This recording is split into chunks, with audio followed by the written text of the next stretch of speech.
Taste the Daily. அண்மை செய்தி. நாகை மாவட்டம் பேரறிஞர் அண்ணா பேருந்து நிலையத்தில் மழைநீர் தேங்கி கடல் போல் காட்சியளிக்கிறது.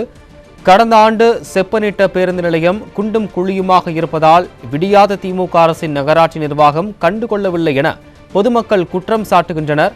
மேலும் இது குறித்த கூடுதல் தகவல்களை செய்தியாளர் குணசீலன் வழங்கிட கேட்கலாம். வணக்கம் குணசீலன், கூடுதல் தகவல்கள். நிச்சயமாக நாகப்பட்டினம் பேருந்து அண்ணா பேருந்து நிலையத்தில் கடந்த 3 நாட்களாக பெய்து வரும் மழையின் காரணமாக பேருந்து நிலையம் அனைத்து பகுதிகளிலும் மழை நீருடன் கழிவு நீர் கலந்து கடல் போல் காட்சியளிக்கின்றன.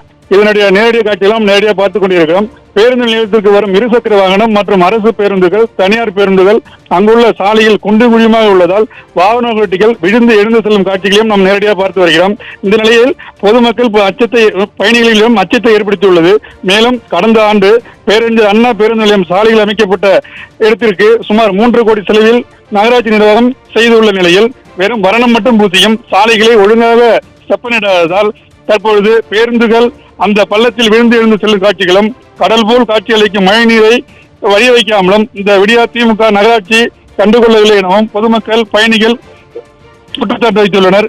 மேலும் கழிவுநீருடன் மழைநீர் கலந்து செல்வதால் துர்நாற்றம் வீசி வருகிறது. மேலும் இந்த பகுதியில் துர்நாற்றத்துடன் மற்றும் பல்வேறு பகுதிகளிலிருந்து வரும் கழிவுநீரும் கலப்பதால் பெரும் அச்சத்தை ஏற்படுத்தியுள்ளதாக பொதுமக்கள் மற்றும் பயணிகள் தெரிவிக்கின்றனர். ஆகாஷ், விவரங்களுக்கு நன்றி குணசீலன். போன வருஷம் தான் வேலை பார்த்தாங்க, இந்த பஸ் ஸ்டாண்டை சீரமைச்சாங்க. சாதாரண மழை பெஞ்சா தண்ணி நிற்காது, விடிய விடிய தொடர் கிளம்புன பெய்யுது. ஃபுல்லா 4-5 பல்ல அந்த பஸ் ஸ்டாண்டே வந்துருச்சு. அது இல்லாம பஸ் ஸ்டாண்டோட கழிவுகளை வந்து இந்த தண்ணியிலே கலக்குது. ஃபுல்லா துர்நாற்றம் அடைக்குது.